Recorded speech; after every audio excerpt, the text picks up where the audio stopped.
opinions and views expressed in the following program are those of the speakers and the host, and do not necessarily reflect those of Yoakley Scott Corporation and your sports network. Yeah, I've been closer to Jesus before, so can you help me out? Oh, can you help me out? Am I on my own? Am I on my own? But can you help me out? Am I on my own? Am I on my own? But can you help me out? Can you help me out? I've been scared to look in my soul.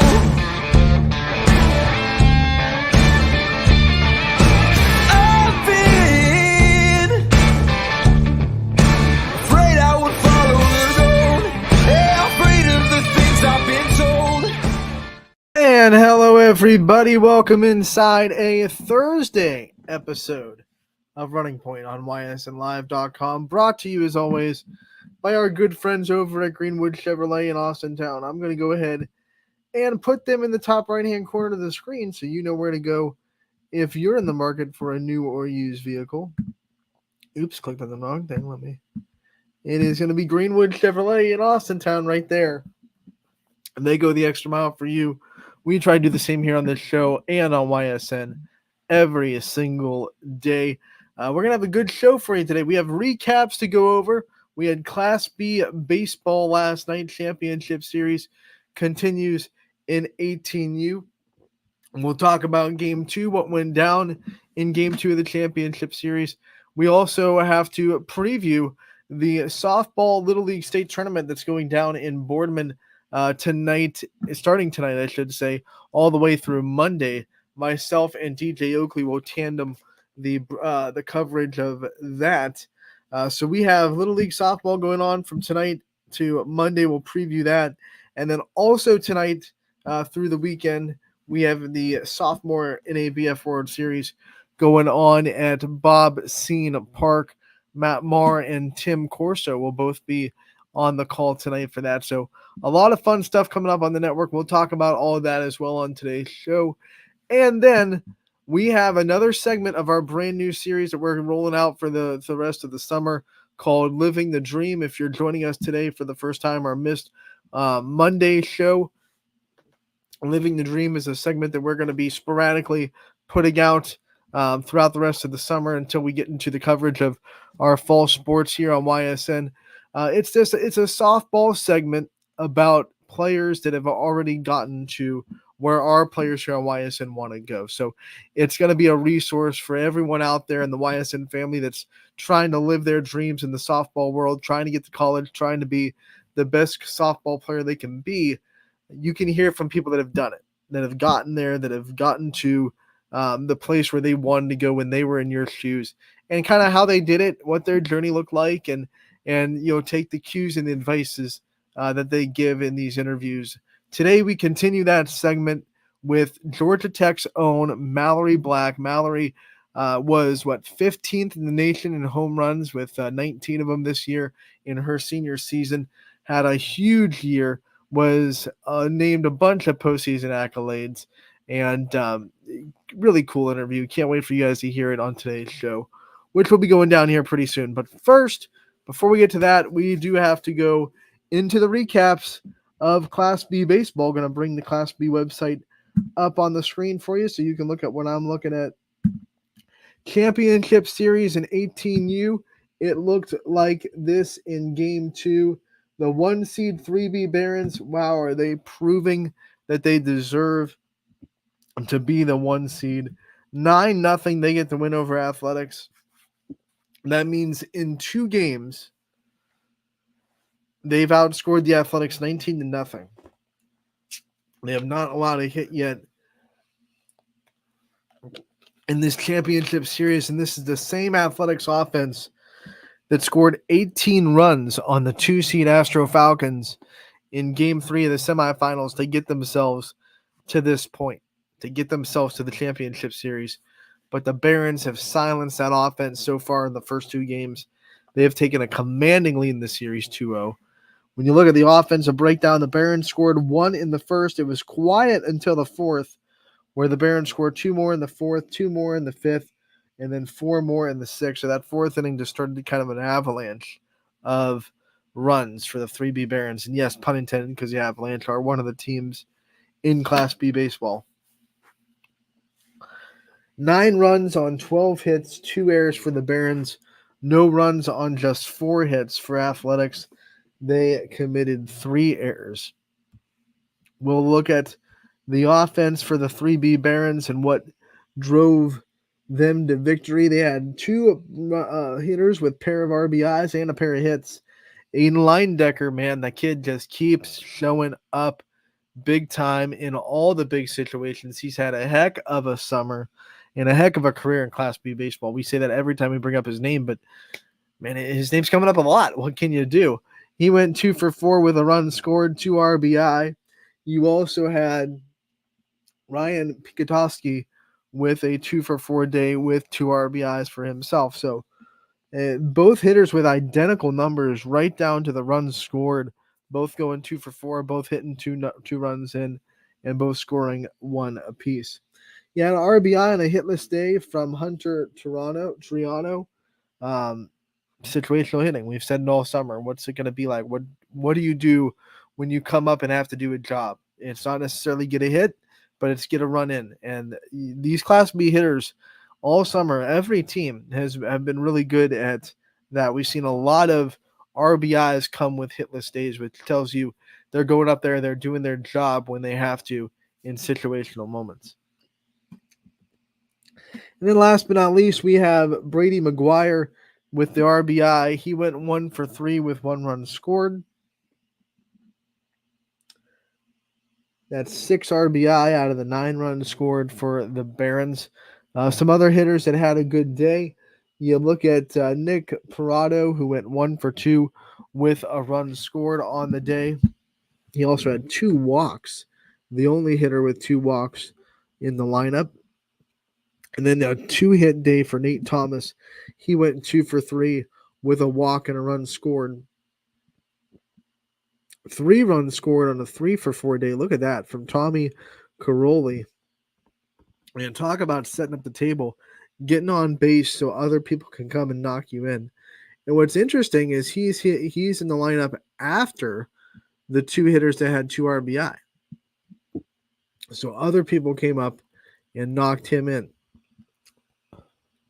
Parado got the win on the mound. He went 5 innings, gave up 4 hits, no runs, struck out 2 and walked 2. So a lot of things being put in play.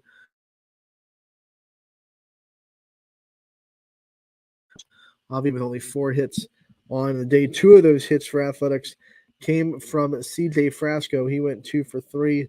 You had Dom Zatello going 1 for 3. And then the final hit of the day came from Logan Cipher, who went 1 for 3. CJ Frasco took the loss on the mound. He went 5 innings, gave up 5 earned runs, 10 hits, struck out 4. Evan Tice had an inning in relief. He gave up 4 runs, but none of them were earned. That's a tough one. 2 hits total, did walk 1. So that's kind of the breakdown of game 2. And I'm just so impressed with the Barons and what they've been able to do this summer. They trailed for most of the summer in the standings. They were 2 most of the way. And then with like 2 weeks left in the summer regular season, they got a big win over the Astro Falcons where they came back from a 5-0 deficit, 1-6-5.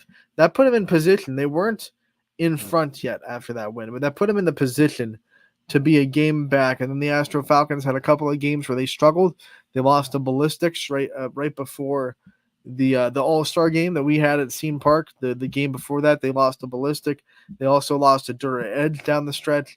It opened the door for the Barons to just get hot at the right time, take the 1 seed, and they're just rolling so far in the playoffs. They swept Creekside in the semifinals, and they've outscored the Athletics 19-0 in 2 games here in the championship series. Now, game 3 is going to be a little bit of a break in between. We go look at the schedule, and we'll see that because of the 14U NABF World Series being in action tonight and tomorrow night at Bob Scene Park, they have to give Saturday game 3 because there's going to be more time to get a lot of games in on a Saturday, of course. So the 3B Barons and Athletics, they will continue that championship series on Saturday. That's going to be a 7 o'clock game on Scene 1. I also want to remind everyone that if you're a fan of one of these two teams, our ace photographer, Gary Leininger, was in the ballpark last night taking pictures of both the Barons and the Athletics. The link to those pictures for purchase on our Smug Mug can be found on the recap of that game. So if you go to ysnlive.com, you find the story, you scroll to the bottom of it, there's a link there that will take you right to our Smug Mug where pictures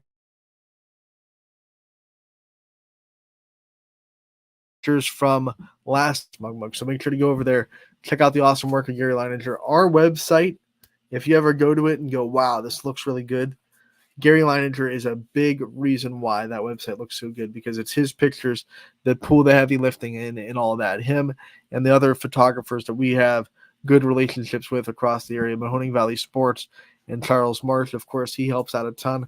Want to give a shout out to Colin Chadwick, who takes a lot of pictures for Lakeview Athletics, and his pictures are great. Phoenix Photography, shout out to them. They have great pictures that they let us use. A bunch of photographers that we have relationships with, but Gary Leininger is the one on staff that we say is our ace photographer, our director of photography, and he has most of those pictures up on ysnlive.com, especially in the summer where he's out there putting in the work covering the Little League baseball and softball brackets. He's out there covering Class B baseball. I believe he got to all but one Class B team in 16 and 18U combined. So he put in the real work at Scene Park this summer, making sure that all those teams had pictures for their stories. And we thank him for his time and effort getting put into that. Once again, pictures from last night's game 2 in the championship series of the 18U. Class B championship series will be found on our Smug Mug. Now, we have to preview what we got going on tonight.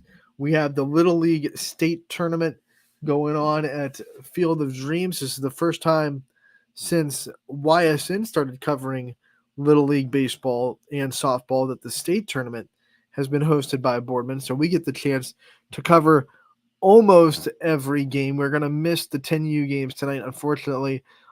We just ran out of announcers for tonight, but Friday through Monday, we will be at every game from that point on. DJ Oakley will be down there tonight for the 12U matchups. But let's start with the 10U. Let's see what's going on at 3 o'clock at the Field of Dreams. We will have a matchup between, let me pull it up real quick.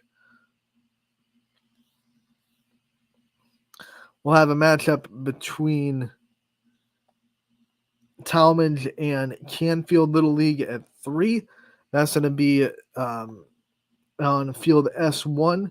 And then also, and this will be a little one line up in the bracket. So those ones, Canfield and Talmadge are the only ones that are kind of pushed back around. Everyone else is kind of waiting for the winners of those games. So you could argue that these two teams, I think it's a draw, got a little bit of a shaft in the sense that they have to play one extra game than District 11, which is waiting for the winner. I think District 11 is a team have to win 3 game championship. And District 11 is Wheelersburg, which, shocker there. Wheelersburg, a team that we've always seen in the state tournament. They have a good Little League program. I'm not shocked at all. But they're sitting there as District 11. They will play it tomorrow in day 2. But Canfield versus Talmadge tonight in game 1 of the 10U series. And then also in game 2 at 5 o'clock on S1, we will have District 9 versus District 6. which is going to be the Olentangy Little League against West Side Little League. That game will go on tonight at 5 o'clock in 10U. But when we talk about Canfield, that's why, that's what we're here for. Canfield is our team where we're rooting for them, but we will cover all the games, by the way. We're not just covering our local teams. We'll be there for every minute of the state tournament action. But Canfield winning the district tournament by coming back out of the losers bracket. Their backs were against the wall that whole week. They lost their first game. Came all the way back. They lost to Howland in the first game of the tournament. They came back. They beat Howland in the losers bracket championship. They had a matchup with Austintown, and Austintown just needed one win, right? It was one of those double elimination situations. Canfield's 10U comes up, wins on Monday, gets a lot of excitement, 5-0. They get a shutout performance from Lily Barber, who struck out 12, didn't give up a hit in 5 innings, and then was relieved. They come in the next day with all the momentum in the world. They win again over Austintown 3-1. They hold Austintown to 1 run in 2 games. Austintown, the team that won their way through the winners bracket, remember. So they get them to score just 1 run in 2 games. They win both. They move on to state. And I'm very excited to see what Canfield can do in this state tournament. You could call them the underdogs because they kind of scratched by in the district. They lost their first game. They had to battle back. They found their breaks. But I'll tell you what, pitching wins these kind of games, right? Pitching always wins in the big moments. Good pitching beats good hitting every time. If you're out there hitting your spots, you're going to have a good day. And Lily Barber from Canfield, if she pitches the way she did against Austintown in both her appearances, she came in relief in the championship game 2, the if necessary game, and then pitched wonderfully in the first championship game against Austintown. If she pitches like that, like, you're gonna have a chance to win every time out. That's just the end all be all. You're gonna have a chance to win every time if Lily Barber pitches the way she did in those 2 games. She was hitting her spots. She was going outside, inside, mixing speeds a little bit, which I love to see from 10U. A lot of people think you have to have a changeup to mix speeds, but that's not the case. If you have a fastball, you can just kind of mix your fastball speeds. You don't have to learn how to throw a changeup immediately and say that's the only way I can mix speeds and keep people off balance.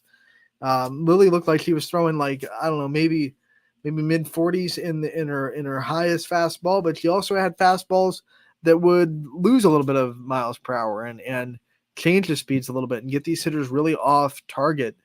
They were popping up a lot because they were way out in front of things. It was really fun to see her kind of carve up the lineup the way she did. I think she's a really good pitcher, developing well as a 10-year-old, does all the things that you want at that age. I also think that's a testament to how she's coached. Sean Barber is the head coach, her dad.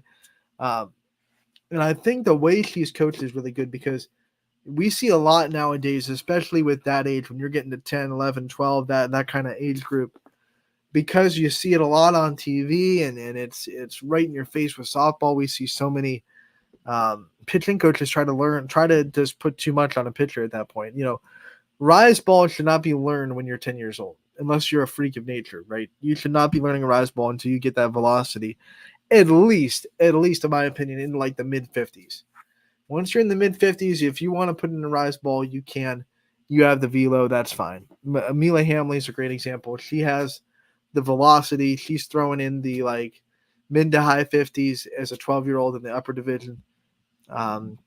She can throw a rise ball, and I believe she does. But I see too many 10-year-olds trying to learn it, and it's like, you're not there yet. You don't rush these things. Don't put too many pitches on these kids. Just have them master a couple first, and then you have to progress these pitches. And I think when I see what she has going for her at 10 years old, I think she's hit all the checkpoints that you have to hit at the right times. So they're not overdeveloping her as a pitcher, and I think that's also going to be a reason why she's going to have a bright future. So I'm excited to see what Canfield can do in the 10U district. I will have the coverage of that tomorrow. Once again, apologies that we can't get 10U covered tonight. Just couldn't get there for myself. And we have a couple of announcers that are doing NABF as well. So we just couldn't find another body to put down there for 10U and 12U. We will have the coverage of the 12U games tonight. And then, like I said, after tonight, Friday through Monday, we will have coverage of the entire state tournament, 10U and 12U. Me and DJ will be tag teaming that. When we talk about 12U, though, which will be on the network tonight, Austintown is in it. They won their district championship fairly easily last week at the Field of Dreams, and they'll be back there again this week for the states. Remember, they won state last year, they won regionals last year, and they went all the way to Greenville for the Little League World Series, so they're trying to make a repeat trip back. The games tonight, game one, which DJ Oakley will have covered at 5 o'clock, will be between, I should say, Hamilton and West Side. They're listed as Big Walnut on the sheet, but they're Hamilton. Hamilton against West Side Little League, District 6 versus District 9. That'll be at 5 o'clock. And then at 7 o'clock, it'll be Austintown having their first taste of the state tournament. They're going to be playing Rock Hill National Little League. That one will be at 7 o'clock on S2. So that's going to be a fun day of games. DJ Oakley will have them both. When we talk about this Austintown 12U team, a lot of the players are back from last year's team that went all the way to the Little League World Series. And the most important player that's back, of course, is Mila Hamley in the circle, who does a lot of amazing things for Austintown. But then I think what the players that kind of go under the radar, you have Gracie Fondo, who is a really good hitter, and you have Gianna Hoops, who comes up in big spots. Annabelle Mikesell, who, at least for the district tournament, was their leadoff hitter. She did a lot of great things. She led off both games with extra base hits.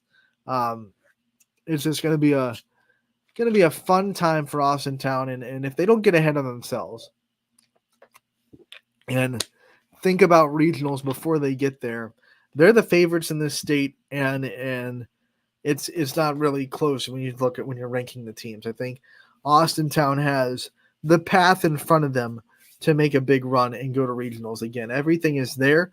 The only thing that can beat them, in my opinion, is themselves, which is definitely possible. You never want to take anything for granted because you got to remember these kids are 12 years old. You don't know how they're going to react to situations. But at the same time, they're geared up. Everything's right there, right in front of them. And the blinders are on, right? And they're just going to try to go right through the state tournament like they did last year into regionals. And then it gets into a battle.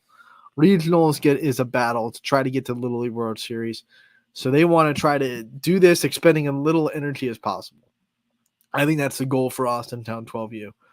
Try to get through this state. Try to get a couple of run rule wins if you can.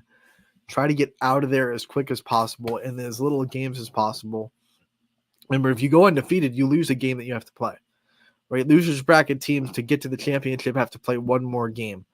So if you win your way to the championship, you don't have to play that extra game. You just get the 3. So Austintown's going to try to do that again this year. Never get out of the winner's bracket and get the win in the state championship. The state championships will be on Monday for both 10U and 12U. 10U starts at 10 a.m. The if necessary game would be right after, and then the 12U starts at 2. And the same deal. I will be there for that as well. So once again, Little League softball state tournament coverage starts tonight at the Field of Dreams. ysnlive.com/live is where you can find all the action. We'll also have NABF tonight, 14U, the sophomore division of the NABF World Series. Matt Marr and Tim Corso going to be tag teaming the coverage down there. And the games tonight will be Sting Elite versus Creekside on Scene 1. Tim Corso will have that at 5:30. Also at 5:30 on Scene 2, Matt Marr will have the Brooklyn Sluggers against Impact. Tim Corso at 8 o'clock on Scene 1 will have the Troy Bombers against the Astro Falcons. We'll also have video-only coverage from Scene 3. That'll be the Ballistic against Diamond Boy Showcase at 5:30 on Scene 3. And then at 8 o'clock on Scene 3, Ballistic back in action against the DNA Raiders. So That's all the action in the NABF tonight. We have that whole park blanketed scene 1 through 3 tonight in the NABF action. So make sure to check that out as well. Once again, ysnlive.com/live. We are going to take a break. When we come back, we'll have the next segment of Living the Dream with Mallory Black. That's next on Running Point, brought to you by Greenwood Chevrolet in Austintown. 21 News delivers the news as it happens, using the latest technology from where it happens. Live here outside the Mahoney County. On air, online, Wednesday afternoon weather update. Very dangerous. and on the 21 News social media platforms. I'm on the road right now. 21 News, the Valley's only locally owned source for trusted news since 1953. Craftsmanship to us is 60 years of pride and dedication. Passed down from generation to generation. The hardwood floors that your kids take their first steps on. The solid wood doors you quietly close at night. The things we create day in and day out are the products that end up turning your house into a home. At Baird Brothers Fine Hardwoods, uncompromising quality and craftsmanship built our business. And it will keep us moving forward for generations to come. Going the extra mile at Greenwood Chevrolet means we want to take care of the community that takes care of us too. And we have to work together always. And that's how you stay in business for 40 years. You know, I love being a helper because when I help somebody, it makes me feel good. It means a lot that I can make a difference in others' lives. So I will do everything I can and just being there for them every step of the way. I want them to know within the first 5 minutes that they could depend on me. That's what going the extra mile means, only at Greenwood Chevrolet. Before the lights come on, before the workday begins, before a long day is ended, or it's time to have fun, it all starts with the people at Joe Dickey Electric. From replacing a light fixture in your home to building a substation for your business, no job is too big or too small. The people of Joe Dickey Electric power them all. Joe Dickey Electric, over 60 years of powering the Mahoning Valley.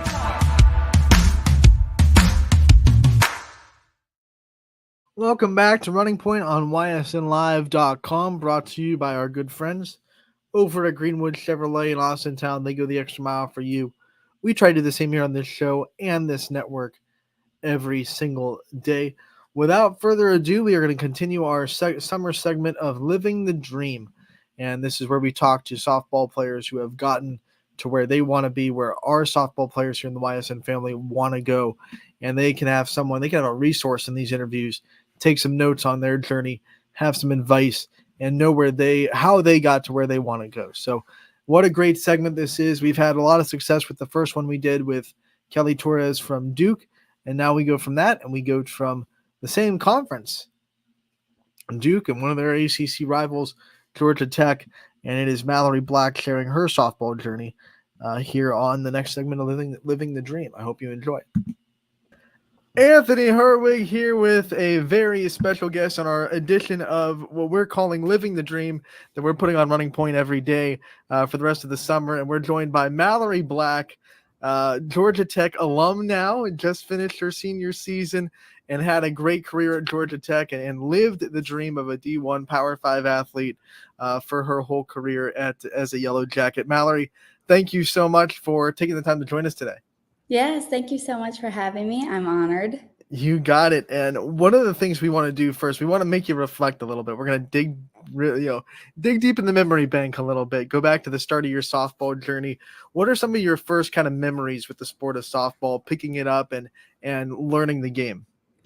Yeah, so I had an older sister who was 4 years older than me, and she played first. So I think I saw her and dad playing in the yard all the time. And I was like, this looks so fun. I would love to do this as well and join. So that's how it all got started. And I fell in love with it immediately.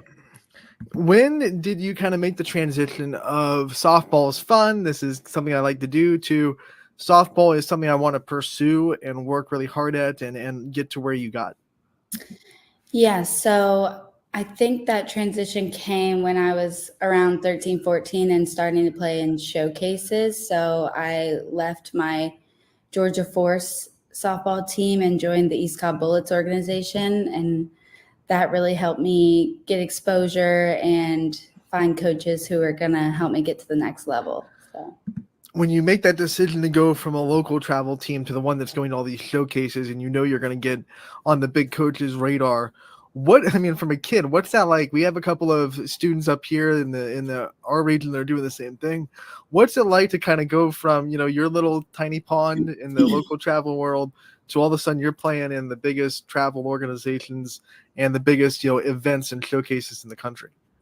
Yeah, I think it's just something you have to get used to at first. It can be a little intimidating at first. Something I always did when I would go to showcases and there would be coaches there, I would just pretend that everyone was there to watch me. And it was really just my time to put on the best show I could and trust in my training and just have a lot of fun and think every coach is here to watch me. So I'm ready to show out. And that's the attitude you kind of have to have.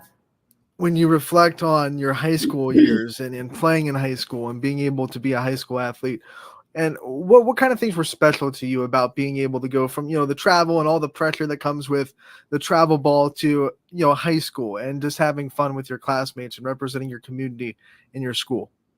Yeah, it was so fun. I loved high school ball. I loved being able to play in front of a home crowd, where it was definitely different than travel, where everyone knows you a little bit more on a personal level who's coming to watch and that you're playing with, which I loved, and kind of just getting to let loose with girls I've been playing with my whole life and representing my high school because I loved my high school. So I love that aspect of it. It was like a little glimpse into what college ball could be like, I felt like.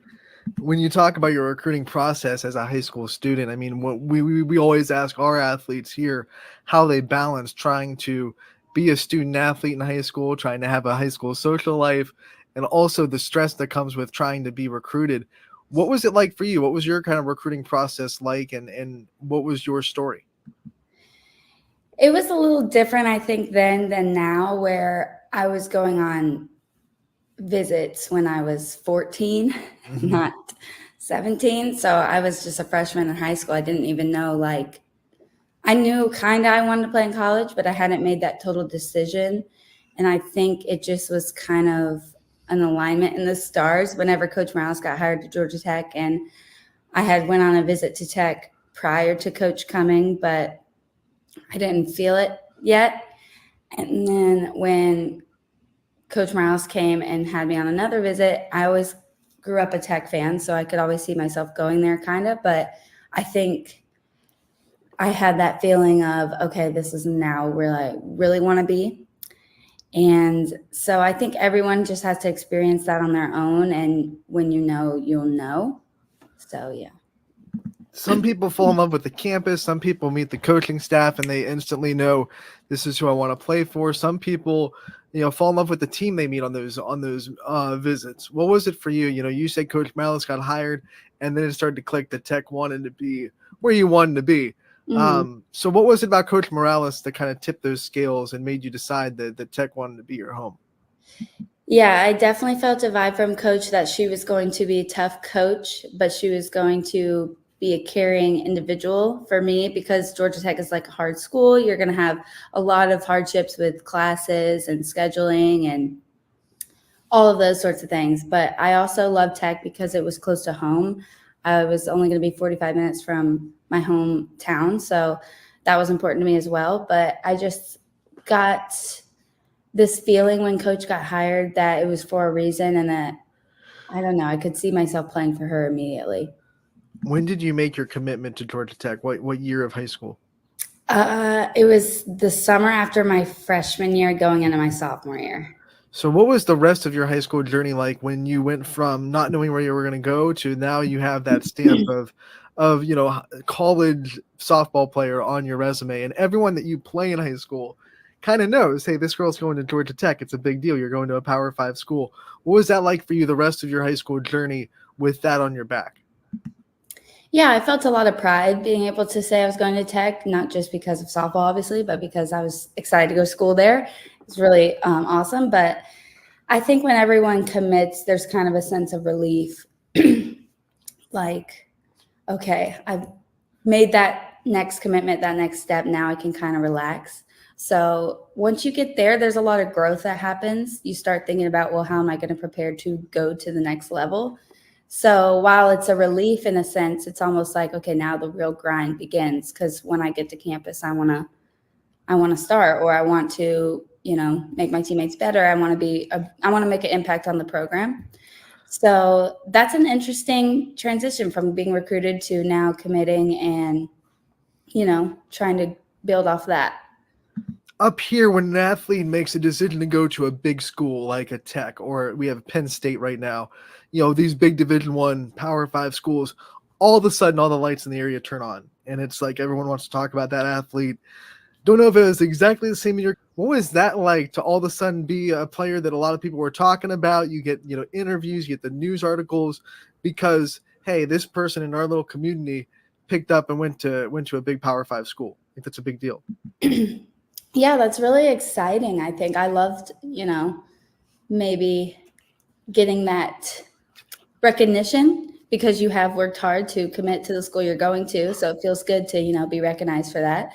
But it's also, once you get to campus, everyone was in your shoes. They also were committed. They also were hometown heroes. So, you got to keep a level head and make sure that you're just sticking to your grind and your process and, just enjoy it, but don't let it get too big. I like that hometown hero phrase that you just pulled. Being a hometown hero, though, while you're in it, did that ever put extra pressure on you to go out and almost, quote unquote, prove that you deserve that commitment to the people that were maybe outside your community, but you played and you heard them talk? And did they ever, give you the sense like, okay, I got to go prove that I belong at a Tech, or did you just not let that even sink into your head?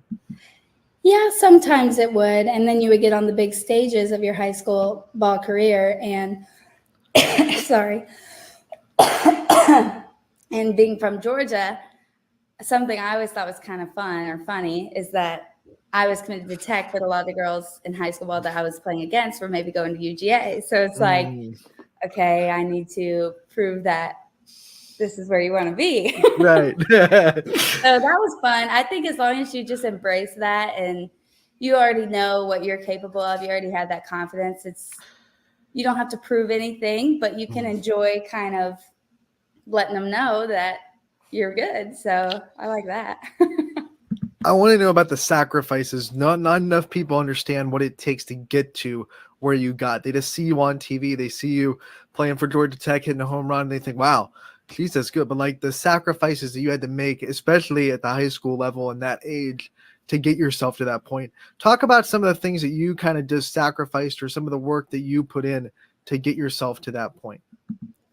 Yeah, I think it gets a little frustrating sometimes at points whenever you see your friends enjoying the weekend activities they should be enjoying or stuff like that, or when after school people are going to hang out and you have to go practice or put in your work. But I think if you think about it less as a sacrifice and more as gratitude for getting to show up and doing something you really enjoy and knowing that you're putting in work for yourself that in the long run could get you on TV or could get you making an impact in your program and things like that. If you try and shift your mindset a little bit, that may help. But I totally understand, all my friends in high school are going to the lake on the weekends and I had to go to my 10 a.m. Saturday East Cobb practice that was going to last 4 hours and all of that kind of thing. But also just knowing how lucky you are to be getting to do it. And that definitely will help. Some athletes are built for that extra work, and some athletes have to push themselves to get there. What side of the fence were you on, especially back then? Were you excited to go to 4-hour practices? Were you in it because you knew this was your dream, or were you like just pushing yourself to do it because you knew it had to be done? I think I was a little bit more, I've had to be pushed to do it, honestly, especially because I committed so young that all the 3 years of my high school left were just waiting to get to college. And I'm like, well, I'm having a hard time finding motivation to go do this because I already committed to my school and I already know my next steps. So finding that motivation to be where you want to be when you get to school was like a big deal for me. But yeah, I was definitely someone that had to be pushed to go to the 4-hour practice. I'm like, oh, I see all my friends hanging out. I want to go over there. But it's worth it. It's worth it. What was that motivation you found? When you found it, what was it? What was the thing driving you? I think it was my conversations, like maybe with coach before I got there, conversations with Jen Soleo, who was also in my grade and from a local high school as well. I saw her putting in the work, and I was like, well, if Jen's going to put in the work, I'm going to put in the work, and we're going to go in and make an impact. So kind of having, relationships built prior to going to school, and then knowing kind of what the goal was when I got there. When you think about signing day and actually putting on paper that you are going to play in college, you are going to be a college softball player, what was that moment like when it turns from commitment, it's there, but it's not reality yet, to signing on the dotted line like you are going to be, playing at Georgia Tech? Yeah, that is such a special day. It's a special experience. You get to do it, with all your family and friends, and definitely just focus on how exciting it is and what a good time it is. Yeah, and I think it's just like a relief. Like, you put in all that work, now you get to sign the dotted line and know where you're headed. So, what was your welcome to D1 softball moment like? Culture shock, maybe you didn't expect it was going to be like this. What was that moment for you? I think the amount of hours at the field every day was maybe a shock. I'm like, dang, we're going to be here for 4-hour practice and then an hour of recovery and all that stuff. So I think I also came in freshman year during COVID. So it was, you were seeing the inside of the dorm and the inside of the practice facility, like no classrooms, no anything other than that. So that was kind of difficult for me because I always kind of had the social life also, and then the softball balance. So that was a big shock for me, trying to find ways to balance, the pressure and the stakes of college softball along with that rigorous schedule. But there was a pandemic, so that was a shock. When did it when did it click into place for you? Like, when did it become comfortable to be a Division I softball athlete, do you think, for you? Oh, I don't know. Maybe never. But, I don't know when it really clicked. I would say I just got more comfortable as time went on with maybe my role on the team and, where I was. I think my freshman year was really tough, and I never really felt like, I honestly felt like maybe this isn't for me afterwards. And then I played in the summer league in Sarasota after my freshman year. And I was like, you know what? You love it. Like, you just came down here, had a great summer. You love it. Like, go back, try again. And then my sophomore year was the year we made regionals and had an amazing year. And so I'm so glad, like, even through the tough drought, I thought my freshman year, that I stuck with it and just, when you're going through those tough times and you're thinking in mind, maybe this isn't for me, I'm sure there were a lot of tough conversations that you either had with yourself, your support system, your family, your coaches. What were some of the things that were said to you that kind of kept you on track or kept you, in it and didn't make you just say this isn't for me and put down the softball bat? Yeah, definitely people around me just reminding me comparison is just a thief of joy. Like, where you are now is where you're supposed to be, and it may not be the numbers you want, it may not be performance you thought you were going to have, but later on down the road, you're going to look back and say, like, okay, I was meant to be in that position. I needed to go through those hardships, and it'll pay off in the long run. And just trusting that, one bad game, maybe even for me, one tough season isn't going to make or break your career, and just riding it out. It felt like sophomore and junior season you were building to something, and then senior season it just popped off. We know the numbers you put up. You were one of the top home run hitters in the whole country, one of the top home run hitters in the ACC. You put up all these, everything kind of clicked, and it's not like it wasn't happening sophomore and junior year, but it just like it exploded to senior year. Mm-hmm. What was that like for you going through that and seeing the results pay off? Yeah, I felt very grateful because not everyone gets the opportunities that I had. And luckily enough, coach saw that potential in me. So I felt very grateful that I was still in the position to get to pop off or whatever. And then I also just felt really grateful that I had two great hitting coaches, Coach Hunter and Coach Kelsey, that believed in me and helped me find that inner confidence and just worked with me endlessly to get it where it needed to be. So yeah, like I said, those hardships and when I thought I was doing horrible, it was all building to something, and just seeing it through was the biggest thing.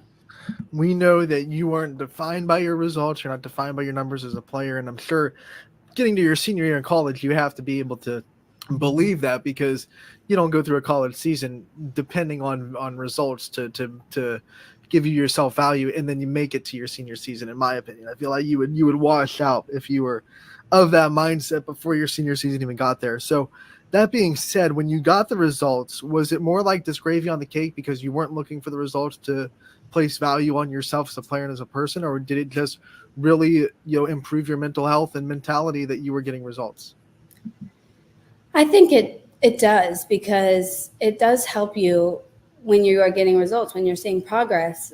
And I don't know if I would have realized how much it would do that without going through the negatives and no results and things I had went through, to see that when things are working out in your favor and you are hitting a home run and all this stuff, how much it will help you. But it took a lot of building self-confidence, knowing what I knew, not getting results, to understand that. And yeah, it's just, obviously you're going to be a lot happier when you're getting the home run, when you're getting the results, but it's not something to focus on. Something to focus on can be your teammates' results and being happy for them.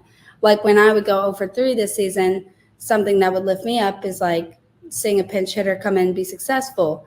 And then I'm not thinking about me being 0 for 3 in my 4th at bat. I can think about the other things that other people are doing to be happy. So there's definitely a balance of wanting to do well, but not letting it define you, not letting it bring you down completely. So you end your senior season, and don't want to bring up scars, but we didn't get into the postseason like we wanted to. That's just the reality.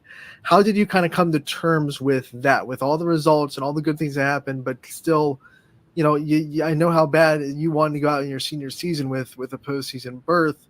It didn't happen, and you have to just kind of cope with that. What kind of things did you do to kind of try to accept it and then try to still say, I did all I could for Tech for 4 years? I think I still talk to a lot of my teammates every day, so it doesn't feel like a hard cutoff end all be all. Like I still have a lot of amazing things coming from my time, and then I always can look back and just remember and relish in those memories. So it was a very, sad ending, because I felt the team had so much potential to get there. Just a few things didn't go our way, but that is a really hard thing to deal with. But it's failure, and it's part of the sport, and there are things to be happy about and there are things to be sad about. But in the end, like the relationships I made and the memories I had made it so much easier to leave, knowing that I made my good mark. When you think about the mark that you did leave on Georgia Tech, if we asked maybe a player next 2 years what it was like to be Mallory's teammate and the impact that you left on them, what do you kind of hope their answer would be? What do you think you left on the people that are still there and are going to be working towards great things in the next couple of years? I would hope that they thought I was still supportive of them even on my hard days. I think that's what really sets apart a good teammate, is if you're not having a good day and you're failing, how can you pick up others and how can you still be there? That's, what makes a team amazing. I hope they would think that their time around me was something positive and no negativity. So I think overall the program, I was lucky enough to leave with seniors who were on that same page. We love softball, but we love our teammates more. So that was more of a priority for us. And I hope that the program is just left brighter because of that, What's next? We know that you love softball so much that it's not going to go away from your life, and you're going to find ways to impact the game without your playing career. So, what is next? What's on the horizon for Mallory Black? I don't think I can fully answer that. I hope to stay involved in the game. I do love it. I would love to help grow the game in any way possible. I just moved to Durham, so I'm in the Triangle area. So hopefully I can maybe help a team here that needs me. So I don't know. We'll see. I like it. You have to let us know when that happens. When you can, Cliffhanger. Cliffhanger. One of the things that I want to kind of go full circle on and do before the end of this interview, what are some things that you miss the most about the early days of your high school career and playing in a simpler time, I guess you could say? What are some things that you miss the most about it? Oh, I miss so much about that. I miss how fun it was to represent a community and how nice it was that knowing that my teachers knew I was a player, my classmates cheered us all on. I just miss that camaraderie and that hometown feeling. So, yeah. And then for our athletes that are about to go on a campus or maybe in a couple of years go on a campus, what is one thing that maybe you wish you knew when you were stepping on campus that you know now that you could share kind of words of wisdom as they're about to start their college softball career? I would say it's a marathon, not a sprint. So trust in the process, get to know everyone you can around you in your program, but just remember that you're not defined by your freshman year outcomes, your sophomore year, or your junior year. It can all turn around. Just trust the process and keep working hard.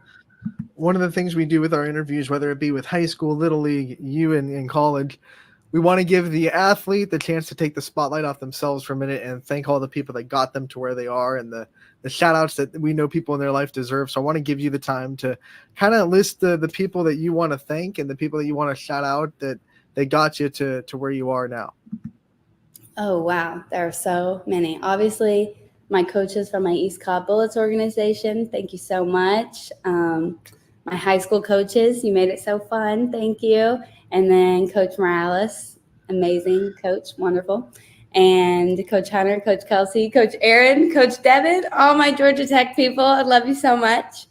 And obviously my family, I have so many amazing memories at the ball field with all of them. I'm going to miss it so much, but I'm so thankful for opportunities you gave me and just everyone who supported us. Yeah, especially you, Anthony. Thank you. You got it, Mallory. You know that anything you need from me, you got it. Thank you so much for the time. We appreciate it. Good luck in whatever you're doing in the future. Wink, wink, nudge, nudge. And we'll see you again real soon. All right. Thank you so much.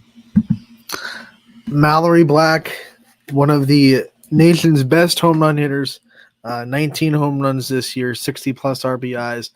And what a great interview that was, talking about how she just kind of trusted the process. Georgia Tech, their coaching staff always preaches process over results.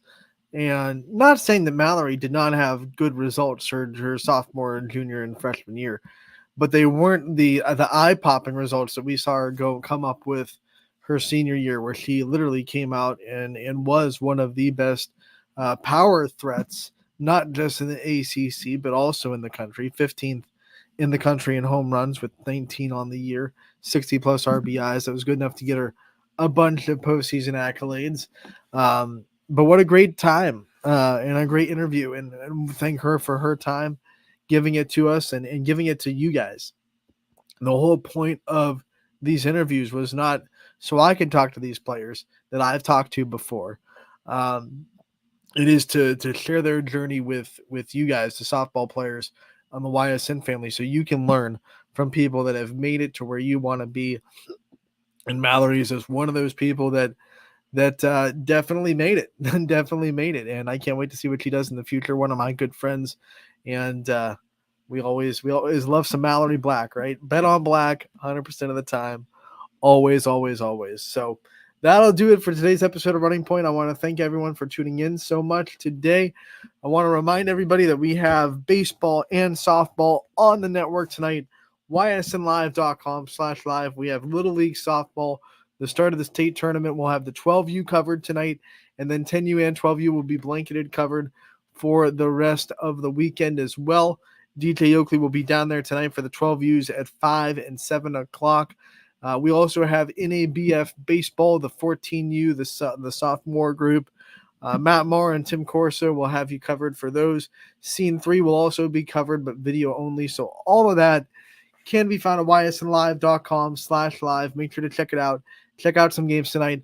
We'll be off tomorrow on Running Point, but we'll be right back on Running Point on Monday from 1 to 2 to start another week and recap the weekend action. And we'll be talking about hopefully 2 teams locally in state championships for Little League Softball, because that'll be the day. Monday will be the championship, the start of the championships for both 12U and 10U. So we'll be back then to talk about it, and we'll have a lot of fun. Thank you so much for tuning in. Once again, we'll be back on Monday from 1 to 2. Anthony Hartwig signing off. Running Point brought to you by